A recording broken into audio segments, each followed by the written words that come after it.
The truth of the share market channel में आपका स्वागत है। मैं भवनीश अग्रवाल। नमस्कार दोस्तों, शेयर बाजार इस समय एक चिंता के दौर से गुजर रहा है। बाजार में बहुत बड़ी चिंता है। कुछ लोग कहते हैं कि ट्रंप टैरिफ के कारण बाजार गिर रहे हैं, कुछ कह रहे हैं परफॉर्मेंस स्वीकारी है, कुछ कह रहे हैं बारिश ज्यादा हो गई इसलिए फसलें गल गई हैं इसलिए ज्यादा हो रहा है। भिन्न भिन्न तरह की बातें चल रही हैं। कोई कहता है सरकार गिरने वाली है, कोई कहता है फला सीएम जाने वाला है इसलिए है। सेवरल रीजंस आर देयर, लेकिन प्रश्न एक ही उठता है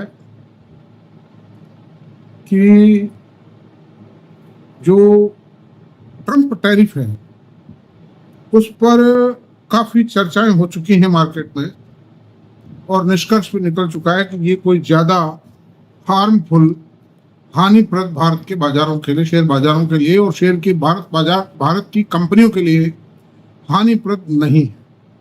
मामूली सा इफेक्ट है, वो भी थोड़े बहुत टाइम रह सकता है। 0.10% का या 0.15 या 0.20% का टोटल एंटायर जीडीपी पे इफेक्ट आना ये कोई बहुत बड़ी बात नहीं।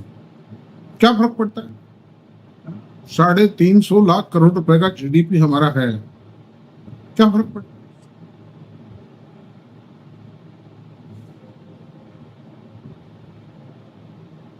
तो असली बात यह है, जो सच्चाई में अगर हम जाते हैं, जैसा मैंने पहले भी मेरी वीडियो में कई बार बताया था कि इस क्वार्टर के जो परिणाम हैं ये अच्छे नहीं आएंगे, मिक्स्ड आएंगे। और वही हुआ, मिक्स्ड आए मतलब परिणाम। जहां 80% कंपनियों के परिणाम अच्छे आते हैं तेजी के बाजार में, और तेजी को कायम रखने के लिए जरूरी भी है कि 80% कंपनियों के परिणाम अच्छे हैं, 15-20% की 15-20% की एवरेज ग्रोथ है। लेकिन ऐसा नहीं हो पाया है। और कंपनियों की जो शेयर मार्केट में गिरावट का मुख्य कारण वो यही है। शेयर मार्केट चलता है कॉर्पोरेट परफॉर्मेंस के आधार पर। कॉर्पोरेट सेक्टर अगर परफॉर्मेंस बेटर परफॉर्म करेगा, प्रॉफिट जनरेट करेगा, तो शेयर बाजार चलेंगे। और अगर प्रॉफिट जनरेट नहीं करता है तो शेयर बाजार नहीं चले, गिरावट आएगी। अच्छा, कुछ लोग ये भी कहते हैं कि साहब वैल्यूएशन ज्यादा है। तो देखिए, ऐसा है, ये इस बारे में भी मैं 2-3 बार वीडियो बना चुका हूं और उसमें मैंने साफ कह दिया कि ये जो निफ्टी है, सेंसेक्स है, निफ्टी आईटी है, नेक्स्ट निफ्टी है, मिड कैप है, इनका जो एवरेज पी रेशो है, इवन स्मॉल कैप का भी, इनका जो एवरेज पी रेशो है वो दुनिया की देशों से मैंने हर पॉइंट ऑफ व्यू से तुलना की। मैंने ये भी तुलना की थी कि यूरोप का जीडीपी ग्रोथ कितनी है, अमेरिका की जीडीपी ग्रोथ कितनी है, जापान की कितनी है, चाइना की कितनी है, और यूरोपियन यूनियन की कितनी है, इंग्लैंड की कितनी है, जर्मनी की कितनी है। ये सारा कंपैरेटिवली चार्ट बनाया था मैंने। और वहां का पी रेशो क्या है मार्केट्स का, डिफरेंट जो वो इंडेक्सेस हैं वहां की मार्केट के, उनका पी रेशो क्या है। निष्कर्ष एक ही पाया गया था कि the Indian market is cheaper. India की ग्रोथ 6.5 से 7% के बीच में, जीडीपी ग्रोथ 6.5-7% है। वहां के जो मार्केट हैं, अब अमेरिका की जो जीडीपी ग्रोथ आई है जुलाई क्वार्टर की, जून क्वार्टर की, वो 3% है। और ये भी सुधर के आई है, वरना पहले तो 2.4 या 2.6 ही रह गई थी। और ये जापान है, जर्मनी है, इंग्लैंड है, यूरोपियन यूनियन है, इनकी कोई ग्रोथ है ही नहीं। चाइना की ग्रोथ 4% है जीडीपी ग्रोथ। तो वो सारे कंपैरिजन मैंने कर लिया। हाँ, ये है कि कुछ इंडिविजुअल शेयर्स के पी रेशो जिनमें अनाप शनाप ग्रोथ है, उनके अंदर जरूर थोड़ा सा पी रेशो 70, 80, 60, 90 इस तरह का पी रेशो है। तो ग्रोथ के अंदर तो भाई इतना तो आएगा। कोई कंपनी अपने प्रॉफिट को डबल कर रही है हर साल, नेचुरल है कि उसका पी रेशो तो इतना हाई होगा ही हुआ। एक 10% या 5% ग्रोथ देने वाली कंपनी के बराबर उसका पी रेशियो कैसे हो सकता है? फिर कुछ इस तरह की कंपनियां हैं जैसे एटर्नल है, पेटीएम है, डिलीवरी है, स्विगी है, इन कंपनियों की भी पी रेशियो ऑप्शन आप, तो ये एक्सेप्शन हर जगह, ये वहां भी है, ऐसा नहीं वहां नहीं है, अमेरिका में भी नहीं है, सब अमेरिका में भी है, इंग्लैंड में भी है, यूरोपियन यूनियन में भी है, सब जगह है। इसलिए इन जनरल ये कह देना कि the valuation of Indian market are on the higher side, it is absolutely wrong, I reject it. मेरी बात बहुत पसंद नहीं आएगी, लेकिन मैं जो कुछ कह रहा हूँ लॉजिक के साथ कह रहा हूँ, फैक्ट एंड फिगर के साथ कह रहा हूँ। तो अब आज का विषय हमारा ये होगा, एक तो मैं आपको बता दूं, मेरा जो एजुकेशनल ऐप है जिस पर मैं किताब लिख रहा हूँ शेयर मार्केट पे, I am writing a very detailed book covering all aspects, the technical, fundamental, cyclical, rotational, every example and every aspect for करते हुए I am writing a book on the share market। तो बहुत लोग member बन रहे हैं, अगर आप लोग भी उसके मेंबर बनना चाहें तो बन जाए, उसका लिंक मेरे वीडियो के नीचे अवेलेबल है।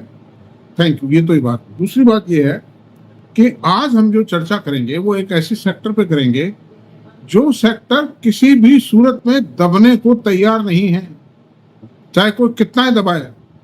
और उस सेक्टर में बड़े बड़े जो इन्वेस्टर्स हैं, they are entering in the market, they are entering in those scripts. कोई ना कोई खबर मैं 2-5 दिन में पढ़ लेता हूँ, साहब इस हॉस्पिटल के शेयर फला ने खरीद डाले, साहब इस फला इन्वेस्टर ने खरीद डाले, पढ़ता रहे। और पूरा मार्केट गिरा है, निफ्टी गिरा, मिड कैप गिरा, स्मॉल कैप गिरा, निफ्टी नेक्स्ट 50 गिरा, का इंडेक्स गिरा है, लेकिन वो बड़े हैं। पिछले 15 डेज का 15 दिन के अंदर ही एक बहुत बड़ा ड्रास्टिक चेंज आया बाजार के, और उस चेंज का परिणाम यह है कि उसने स्थिति को, हॉस्पिटल सेक्टर की स्थिति को और ज्यादा स्पष्ट कर दिया है कि क्या हो रहा है, आखिरकार वस्तु स्थिति क्या है। ठीक है, हॉस्पिटल सेक्टर का भी पी रेशियो बहुत ज्यादा है, 70, 80, 90, 100, मैक्स का पी रेशियो तो 100 से भी ज्यादा है। बताएंगे, इस पर चर्चा करेंगे, भी और विस्तृत चर्चा करेंगे। आप, मेरी एक ही रिक्वेस्ट है आप लोगों से कि ये हेडिंग देख के कई लोग ऐसे होते हैं वीडियो नहीं देखते, भाई मत देखो, मेरे को क्या नुकसान है, मेरा कोई चार्म है नहीं, मेरा तो खाली एज ए मैटर हॉबी कर रहा हूँ, whatever I am serving to the small investor to see that every investor, every retail investor is trained, is become competent to understand the market, ताकि उसके साथ में कोई बहुत बड़ी चीटिंग ना हो पाए। ये मेरा प्रयास। बाकी आप जैसे सो करो, मेरे क्या मतलब। अच्छा, कुछ लोग कहते हैं साहब ने आपने ऐप बढ़ाया इसलिए हमें बहुत दुख पा रहे। भाई दुख वाली क्या बात है, तुम्हारी कोई इच्छा आती है तो मेंबर बनो, इच्छा आती है मत बनो, मतलब दुख वाली क्या बात है। सारी बातें मैं इस ऐप पे बता, मेरे इस यूट्यूब चैनल पे बताता ही हूँ। I am giving regular alternate day, मैं वीडियो देता हूँ। इतना टाइम मैं दे नहीं सकता था क्योंकि मेरे बहुत से काम नहीं हो पा रहे थे, मुझे समय नहीं मिल पा रहा था, मैं बड़ी मुश्किल से दे रहा था। मैंने इवन विदेश यात्रा पे होते हुए भी वीडियो बनाए, पहले एक दिन में 2-2 वीडियो दिए आप, लेकिन एक लंबे टाइम, और मैंने सारा जो क्रीम ऑफ द मार्केट थी उसको सारी को एनालिसिस करके बता दिया जो काम के शेयर। अब उन वीडियोस को आप देखिए, मेरे वीडियोस 14 महीने का इतिहास है, 600 वीडियो टटो लीजिए, उसमें से जो काम के वीडियो देख लीजिए। I have analyse the valuable companies of India in a very detailed manner for a very long time. At least 200 shares I have analyzed. तो उसको आप देख लीजिए, पसंद हो, समय हो, आपकी इच्छा हो तो, कोई जरूरी नहीं है। मैं बहुत साफ सुथरे वीडियो बनाता हूँ, मेरे वीडियो में कोई लीपा पोती वाली बात नहीं होती है और कोई फिल्मी डायलॉग नहीं होते हैं। तो इसलिए वीडियो को पूरा देखें, हर वीडियो को देखें, आपको हर वीडियो में कुछ ना कुछ मिलेगा। और मैंने ये अल्टरनेट डे इसलिए बनाना शुरू किया था कि आप उसको तसल्ली से देख सकें। 2 वीडियो दिन में बनाता था, वो प्रेशर क्रिएटिंग था, उसके लिए बहुत टाइम चाहिए था। मेरे पास तो टाइम बचा ही नहीं था, मेरे काम तो मैं कर ही नहीं पाता था। तो थैंक यू वेरी मच। अब चलते हैं हॉस्पिटल सेक्टर पे। अब मैं आपसे बताता हूँ पिछले 15 डेज में क्या हुआ है। Hospital sector versus the entire market. Apollo hospital की बताता हूं मैं आपको, 6,971 रुपए था 3 मई नहीं, इस पे चलो दूसरे है ये 15 जुलाई को अब फोर्टिस हॉस्पिटल का रेट था 796 रुपए, 796 rupees on 15th of July. 796 rate था फोर्टिस हॉस्पिटल का। आज 1 अगस्त को जो क्लोजिंग हुई है मार्केट की, उस पर 859 रुपीज रेट है। तो दोस्तों इसके अंदर 7.91% की तेजी आई है। जबकि मैं कितना गिरा है, निफ्टी कितना गिरा, मिड कैप कितना गिरा, स्मॉल कैप कितना गिरा, निफ्टी कितना गिरा, ये मैं बताऊंगा आपको तुलना के दृष्टिकोण से। और ये जो टेबल्स हैं, ये टेबल भी आपको इस पर अवेलेबल होंगी, स्क्रीन पर अवेलेबल होगी, निश्चिंत रहें आप, मतलब तसल्ली देखें। अच्छा, फिर नारायणा हॉस्पिटल 15 जुलाई को इसका रेट था 1983 रुपीज। आज कितना रेट है? 1939 रुपीज, स्लाइड 2.22% गिरा है। किम्स हॉस्पिटल 743 रुपीज, आज कितना है? 758 रुपीज। कितना बढ़ा? 2.01% बढ़ा है। जबकि बाजार पे हथौड़े चल रहे हैं, मिसाइलें चलाई जा रही बाजार के ऊपर। अपोलो हॉस्पिटल 7365, 15 जुलाई को 7,365 रुपीज रेट था। आज रेट है 7,344, 0.31%, यानी 0.31% की गिरावट आई। भगत इतनी प्रहार और इतना महंगा शेयर। यथार्थ हॉस्पिटल 619 रुपए का शेयर है और आज रेट है 638 है। इस पर बढ़त आई है 3.06%। इस शेयर में पिछले क्वार्टर में मुकुल अग्रवाल साहब ने बहुत बड़ी एंट्री ली है। 10 लाख शेयर या कुछ इस तरह उन्होंने खरीदे हैं इसके। और ये भी एक जो हॉस्पिटल चेन शेयर्स है उनमें ये भी एक बहुत बड़ी मतलब भूमिका निभाने के लिए तैयार हो चुका है ये शेयर। और मैक्स हॉस्पिटल है, उसका मैंने नहीं लिया इसमें डाटा, क्योंकि उसका पी रेशो बहुत ज़्यादा है, ग्रोथ उसमें भी है, वो भी शानदार हॉस्पिटल है।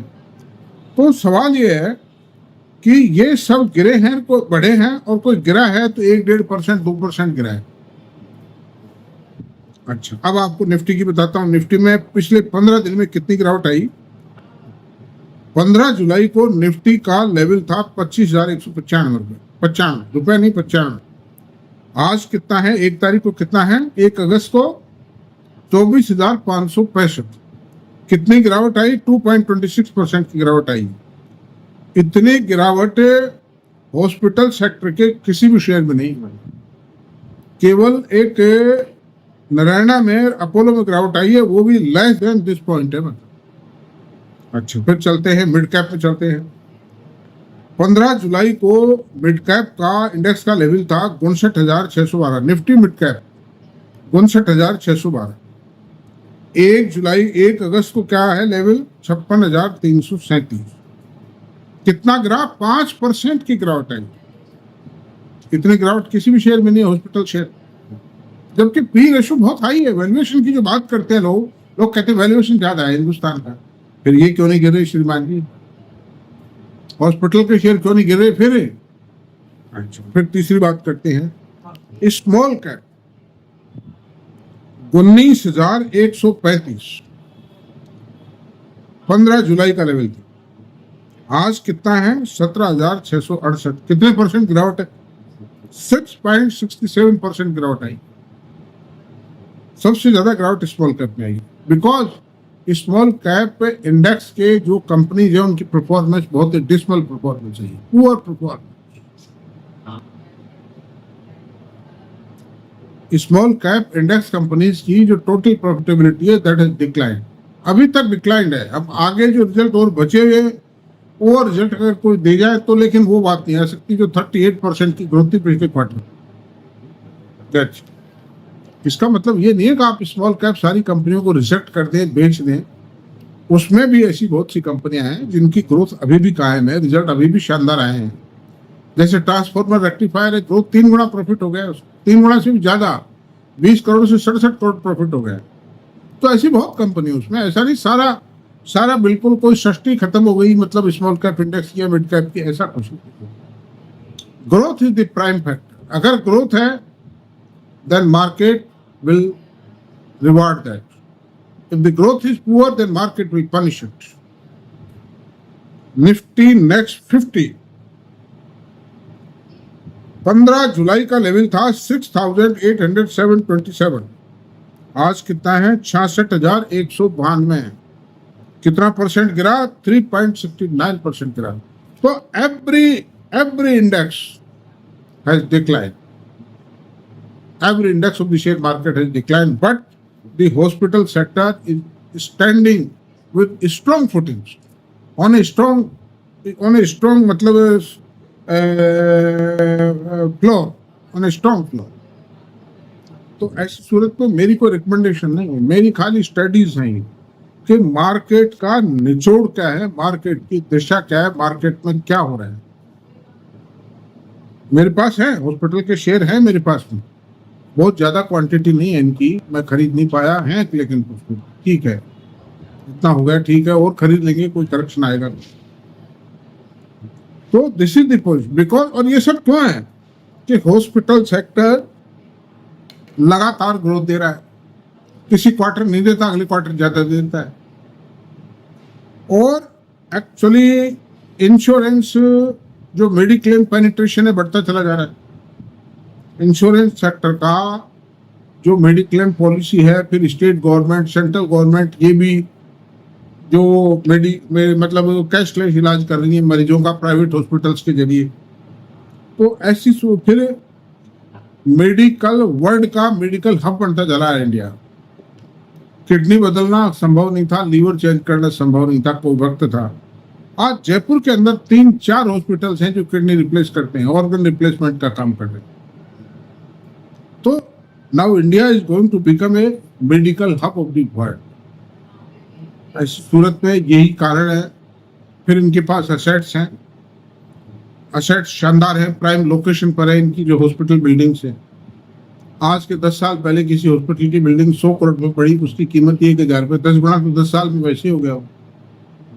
दूसरी बात यह है, होटल की तुलना में मैं इन शेयरों को बेटर मानता हूँ। क्यों मानता हूँ कि होटल में खाना खाएगा कोई आदमी,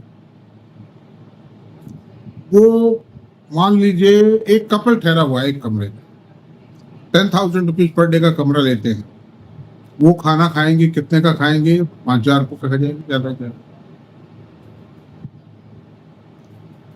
और कोई शादी ब्याह मैरिज पार्टी होंगी, वो ऑन एन एवरेज बड़े से बड़े होटल में भी ऑन एन एवरेज 10 लाख रुपए रोज से ज्यादा की नहीं हो सकती। लेकिन हॉस्पिटल तो एक ऑपरेशन के 20 लाख रुपए ले लेता है भाई, 2-2, 3-3 लाख के ऑपरेशन तो 20-30 हो जाते हैं। मतलब ये जो जैसे फोर्टिस हॉस्पिटल है, नारायणा है, CK बिरला है, दुर्लभ जी हॉस्पिटल है जयपुर में, और साहब आपके महात्मा गांधी हॉस्पिटल है, इनमें 20-20, 30-30 ऑपरेशन ऐसे होते हैं जिनमें 3-4 लाख 5 लाख रुपए ले लेते हैं। और 2-3 ऑपरेशन ऐसे भी हुए रहते हैं जिनके अंदर 10-20 लाख रुपए ले लेते हैं। और फिर कमरे के 7-8 हजार रुपये रोज का कमरा है, तो होटल के बराबर तो हो ही गया ना करीब। फिर डॉक्टर की फीस अलग है उसमें। अनदर थिंग, जो दवाएं देते हैं मरीज को, उनका चार्ज अलग है, दवाई के अंदर भी 30-40% का कमीशन है। और जो हॉस्पिटल के अंदर इन्होंने दुकान खोल रखी, उस पर भी दवाएं बिकती, 10-5 लाख रुपए रोज की सेल होती है उस पर। Under these circumstances the hospital shares are better. और फिर हॉस्पिटल का, प्राइवेट हॉस्पिटल में वही आदमी जाते हैं, ज्यादातर वो केसेस हैं, ऐसा कोई यूनिवर्सल तो नहीं है, 100% तो नहीं है कि कोई ना कोई इंश्योरेंस पेमेंट या कोई सरकारी एजेंसी उसका पेमेंट करे, रेमर्स करे। फिर सरकारी हॉस्पिटल्स के अंदर केयरलेसनेस है, मरीज के साथ व्यवहार सही नहीं है, मरीज की लुक आफ्टर सही नहीं होती है। और यहाँ तक मैं एग्जाम्पल दूंगा, मैंने कुछ दिनों पहले अखबार में पढ़ा था कि यहाँ एक MLA साहब है, वो मंत्री भी रहे हैं, कालीचरण जी सराफ है, वो उनको हार्ट अटैक का दौरा पड़ा, SMS हॉस्पिटल गए, उनके लिए व्हील चेयर नहीं मिल पाई ढंग की। बल और बताऊं, कुछ दिन उन्होंने फिर 10 शेयर्स डोनेट किए उसको अपने मतलब जो एमएलए कोटा है पैसे का, एमएलए का जो बजट अलॉटेड होता है उसमें 10 शेयर उन्होंने डोनेट किया हॉस्पिटल को। बड़े अच्छे इंसान हैं, बहुत महान आदमी हैं। और बताऊं आप, जब मुख्यमंत्री जी अशोक गहलोत थे राजस्थान के अंदर, तो इनको भी हार्ट का दौरा पड़ा और ये भी एसएमएस हॉस्पिटल में भर्ती है, सरकारी हॉस्पिटल है बहुत बड़ा यार। उनको भी पुरानी टूटी कुर्सी थी उनको बड़ा गुस्सा आया, फिर उन्होंने 100 कुर्सियां शायद मतलब परचेज करवाई थी, कुछ ऐसा किया था। तो जब इतने बड़े बड़े वीआईपीज के साथ ये हालत है सरकारी हॉस्पिटल का, तो आम आदमी की क्या गिनती है? वो तो कचरे की तरह से डाल देते हैं आदमी को। तो हॉस्पिटल्स में जिसकी भी थोड़ी बहुत क्षमता है या जिसको रियम्बर्समेंट फैसिलिटी अवेलेबल है, he will go to private hospital because the behaviour and attendance is very good. मैं तो सरकारी हॉस्पिटल की जागता ही नहीं, ना डिस्पेंसरी में जाता हूँ ना हॉस्पिटल में जाता हूँ ट्रीटमेंट के लिए। तो इन हालात में दोस्तों मेरी खरीद की कोई रिकमेंडेशन नहीं, मैं केवल बात आपको स्टडीज दे रहा हूँ। मैं ये भी नहीं कह रहा हूँ ये शेयर कितने हो जाएंगे, लेकिन बहुत मजबूत है, इनका भविष्य बहुत क्लियर है। और ये जो हाई वैल्यूएशन की बात करने वाले हैं, इस गिरते हुए बाजार में भी ये हॉस्पिटल शेयर क्यों खड़े हैं, ये क्यों बढ़ रहे हैं? ये हाई वैल्यूएशन का उनका जो नारा है वो कहाँ गया है, मुझे आप बताएं। इन्वेस्टर को समझदार होना पड़ेगा, बहुत सूझी होना पड़ेगा, बहुत सेलेक्टिव होना पड़ेगा, बहुत फंडामेंटल्स की बहुत अच्छी नॉलेज एक्वायर करनी पड़ेगी, जो मेरे वीडियोस पर अवेलेबल है आपको ऐप तो खैर वो तो जस्ट लाइक है, बिल्कुल एकदम से एजुकेशन है वो कोई। मैं फंडामेंटल्स और टेक्नोलॉजी पढ़ा रहा हूँ उसके ऊपर, what is the share market technology. अभी चैप्टर अभी आज पढ़ाऊंगा, आज शानदार वीडियो बनाऊंगा उसको। तो अंडर दीस सर्कमस्टेंसेस दोस्तों आप लोग जैसा चाहे करें, मेरी कोई राय नहीं है, मेरी कोई रिकमेंडेशन। Thank you. अगर पसंद आया तो सब्सक्राइब करते। दैट्स